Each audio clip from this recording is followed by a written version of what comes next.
SportsBit is powered by BetOnline, driving the opening odds market since 2001. Visit sportsbookreview.com to learn more about BetOnline and its A+ rated platform in the link below.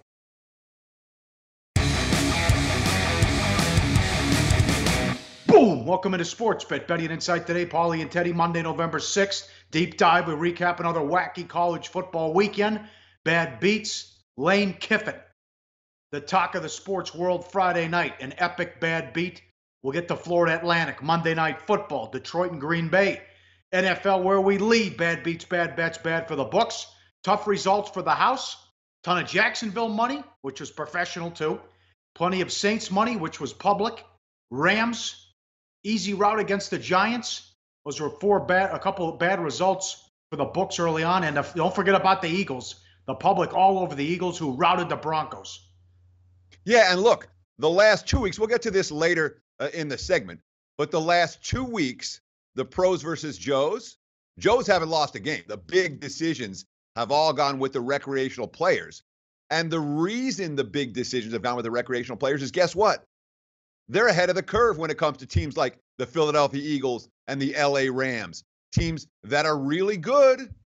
The public recognized it for the wise guys did on those two squads. And, of course, the books took a beating as a result. But good day for the chalk again, just like last weekend. Favorites go 6-3-2 against the spread in the NFL. The Titans-Ravens and the Raiders-Dolphins both land right on the closing spread of -3. All three underdogs that covered won the games outright, Pauly. The Redskins, the Colts, and the Panthers. 7 overs, 4 unders. Philly and the Rams, hey, they went over the total all by themselves. Bad bet. As high as a 5-point move on the total. Tampa Bay, New Orleans, 50 up to 55, 54 in some other spots. Saints have won 6 in a row after the 0-2 start. That's the third time in the Super Bowl era that has happened. They were 30-1 to win the division after they were 0-2. What a job by Peyton. 30-1 not to win the Super Bowl, not to win the conference, to win the division. Those are good bets. Look at the tweet here from ESPN Stats and Info. The Saints scored 3 total non-offensive touchdowns. That's, defensive or special team scored over a 4-year span from 2013 to 2016. They just blocked a punt for their 4th non-offensive touchdown of 2017, which speaks volumes about how much better this Saints team is defensively than any recent version. They're just the 3rd team in the Super Bowl era, Pauly, to go from 0-2 to 6-2. And it's worth noting, the other 2 teams that did that, the 1993 Dallas Cowboys, the 2007 New York Football Giants, those 2 teams both went on to win the Super Bowl. Play of the day loser, KC Dallas total, 51 up to 54. It had hope at the half after that garbage touchdown. I don't know what the Cowboys were doing on the touchdown to Hill where he wasn't touched. They can't get Hunt going. Chiefs lose again. And everyone was on Atlanta. +2, +2.5 went off the favorite. Even saw some threes out there. They lose 20-17. Falcons are now 500. Yeah, I mean, even with the best executed Hail Mary touchdown pass before halftime you'll ever see, the Chiefs' offense didn't work. Kareem Hunt's been a non-factor the last 4 games. Only 37 rushing yards on Sunday. And guess what? That Chiefs team that everyone was calling the best team in the NFL, they've lost 3 of their last 4. And, the books were saved by the Falcons' loss on Sunday. I mean, you can't blame Sarkisian for dropping the pass in the end zone like Julio Jones did, but Atlanta's offense has not seemed in sync. It wasn't in sync again yesterday. We're talking about a squad that was a Super Bowl team last year that now, as you mentioned, sitting right at 500. Worse than that against the spread. Scoop Jackson for the books. They get everything. Straight bets, parlays, moneyline parlays, teasers. Seahawks couldn't cover. They couldn't even win the game. They lose at home to the Redskins. Blair Walsh misses 3 field goals. Yeah, it was the Blair Walsh project. Look at the tweet from NFL Research. Blair Walsh missed 3 field goals for Seattle in the first half. The first kicker to miss 3 first-half field goals since Mike Nugent for Cincinnati in Week 2, 2014. The Seahawks won the total offense by almost 200 yards, but they missed both of their 2-point tries, and Walsh missed the 3 field goals. And, of course, once they took the lead, finally, late in the fourth quarter, The defense allowed the Redskins to drive the field. We've already seen money come against Seattle at Arizona for their Thursday night game this week. Bad for the books. Rams destroy the Giants. They score 51 points, the most points the Giants have allowed at home since 1964. They gave up a 3rd and 33 to Woods on a screen. He wasn't touched. And Jacksonville took money up to 6. They beat Cincy 23-7. A.J. Green didn't want to be there. He was ejected. Bengals had, 30 yards of offense in the second half. Time of possession, 40-20. Jacksonville's defense for real. They were all over Dalton. Yeah, and again, the books catering to public bettors took a beating on these games because the public recognized the Rams are good. The wise guys, oh, well, what about the long-term stand? No, the Rams are good. And they showed it again yesterday. Aaron Schatz, although it talks about the Giants and their lack of effort in that ball game with this tweet. How did the Giants they had 7 defensive backs on the field in that game, let a guy run through them for a 52 Yates touchdown on 3rd and 33. Those are the type of plays that tend to end up with the coach getting fired at the end of the campaign. And, how about this tweet? ESPN Stats and Info. The Bengals' 37 plays from scrimmage Sunday is their fewest in franchise history. Remember, the money came in against Jacksonville. There was a little bit of Cincy after Fournette got suspended. And then the wise guys and the public came right back in on the Jags. They said, we don't care. Fournette's out. Who cares? Note, there's money going against Cincinnati already for this coming week's game. The Titans got bet up the very minute the lines were posted. Cincy, all the makings of a bet against team down the stretch of the NFL campaign. Bad for the books. Ravens +4 down to +3. They lose by 3. A late touchdown there for Flacco. 2 late touchdown passes, and then put it on 3. Titans get the win. There was a missed extra point in that one, which was important too. That was bad. Pros versus Joes. So let's start with the pros. 23-15 year-to-date, 2-2. I don't know, Buccaneers, horror show, 2-6. They got to get Cutter out of there. They only had 200 yards of offense. They lost 30-10. Jags, a winner. Falcons, a loser. Cowboys, a winner. Nice job there. What do you think of the pros and the Joes? Well, I mean, when we talk about the Bucs, we are talking about probably, you can call them or the Giants the most disappointing team in the NFL.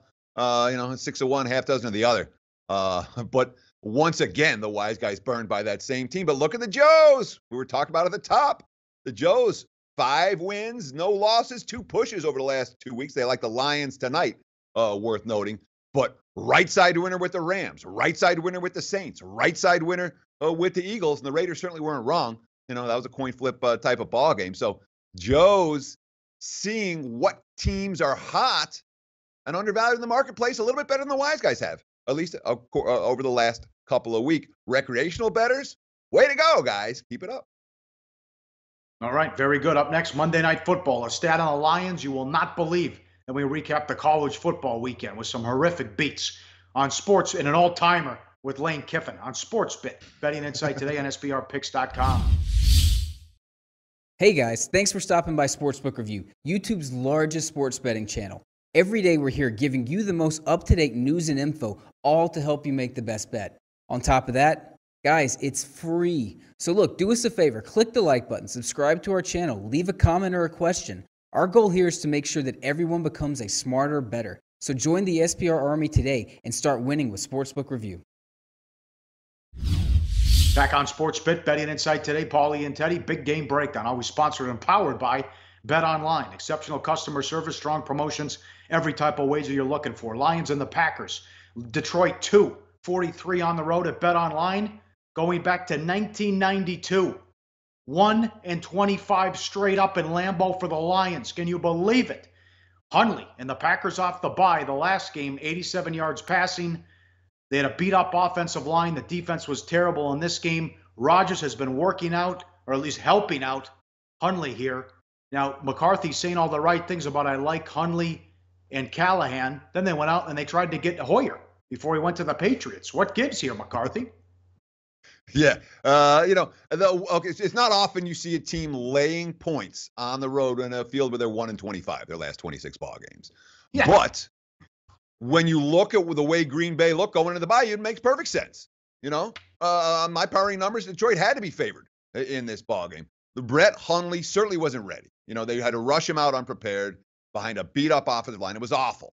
When you have 75 net passing yards on 26 dropbacks, that's bad. Now, in this situation, you have Aaron Rodgers back in the locker room for Green Bay. You have 2 weeks to retweak the offense. The offensive line gets healthy. Aaron Jones coming off a big game against the Saints. Here are a couple of quotes that really speak volumes about what perhaps we can expect from Green Bay tonight compared to what we saw to them prior to the bye.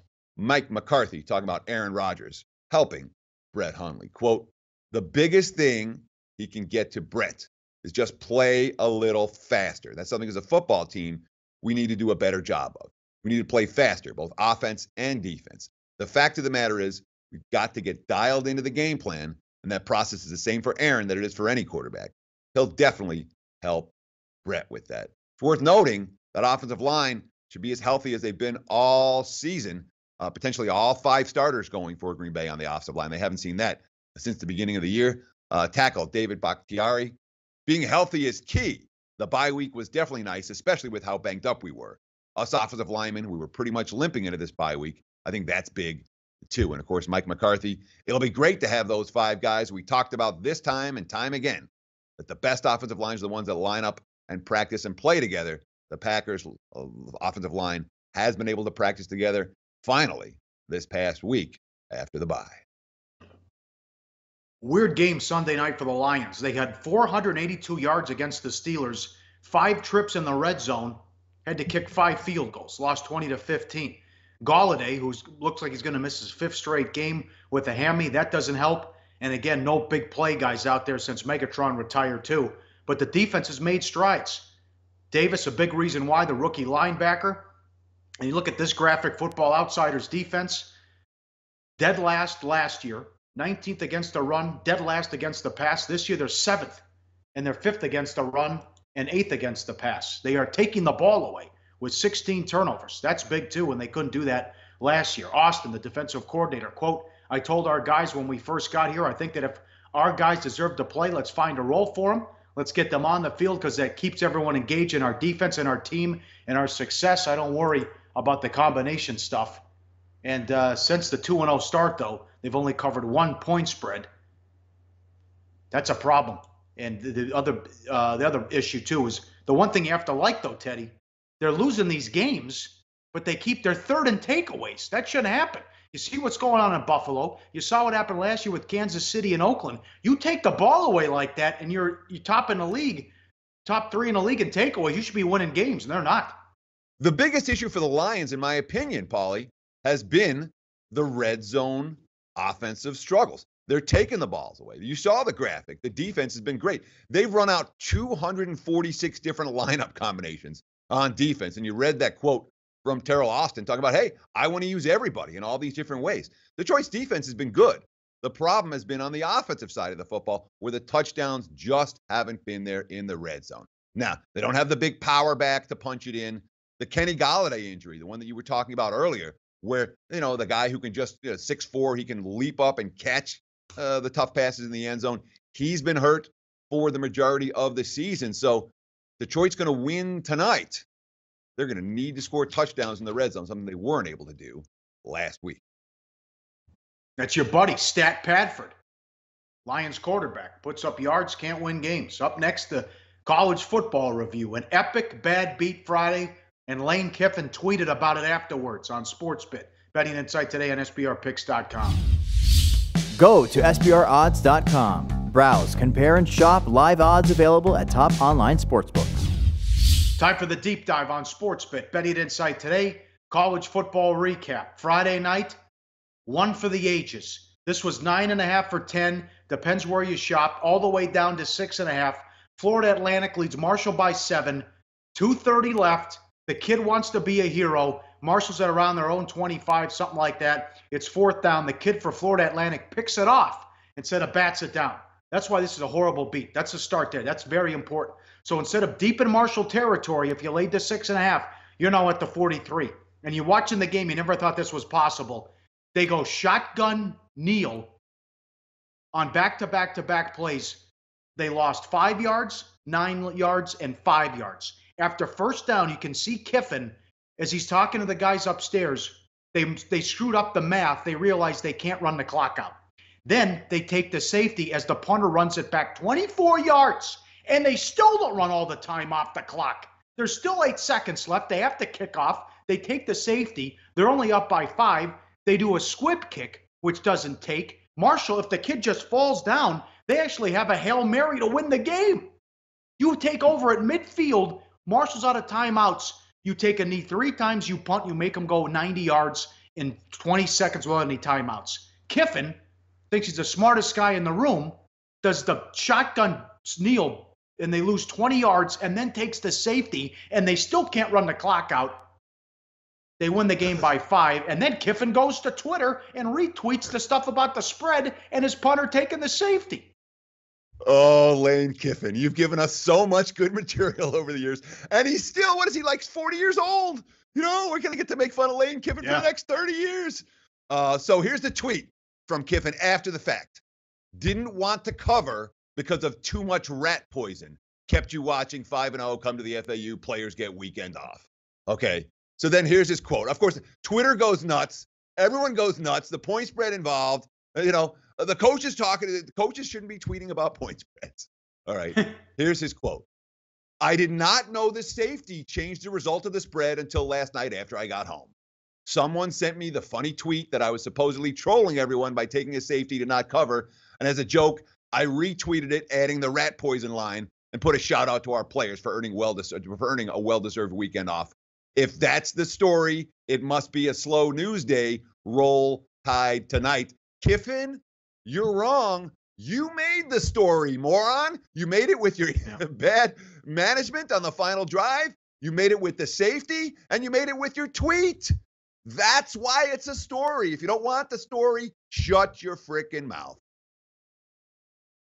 Yeah, and you see the idiots who come out of the woodwork when something like this happens saying, oh, yeah, fix, all right. Lunacy, absolute lunacy. I guarantee he didn't know the spread before the game and the line movement. He might have known they were laying 9.5 or 10. He probably didn't know there was Marshall money coming in and that when they were up 7, they were good at the time. But that was crazy. That was a horrible. Teddy, imagine if they lose on a Hail Mary in that situation, if Marshall falls down after the kickoff, after the safety. That's a fireable offense all the way around. Oh, yeah, but they just paid Kiffin a bunch of money. They're not going to fire him just yet, regardless of inept game management. My God, one for the ages. Here's a couple other ones. Colorado +7 against Arizona State. Colorado led by 10 in the fourth quarter. They gave up a couple touchdowns. They still led by 4. And you think Arizona State's going to run out the clock with 2 minutes left? They're at their own 15. Couple of big plays, long run. They sneak it in with 46 seconds left. They score. They win by 11. That was a tough beat. If you had Colorado +7 and Notre Dame laying 16 against Wake, they're up 25 late. 2 backdoor touchdowns for Wake. The final one comes with 51 seconds left. They lose by 11 and get the money.